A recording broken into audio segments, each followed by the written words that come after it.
Welcome, Cubs, to Leo's Bible Stories. Let's open God's Word together.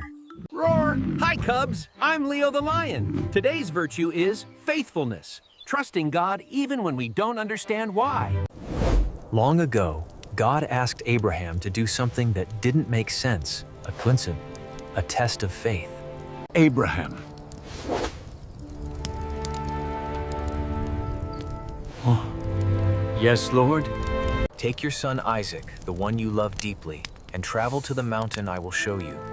There, you will show your devotion to me.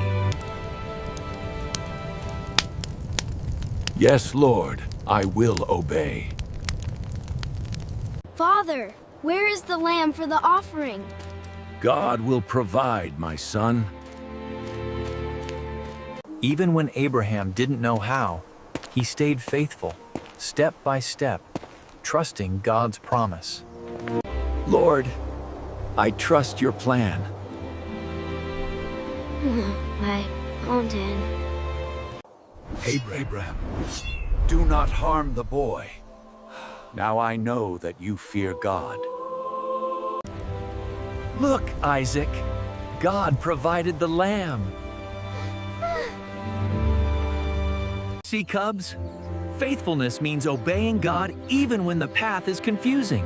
Abraham trusted God completely and God showed he always keeps his promises.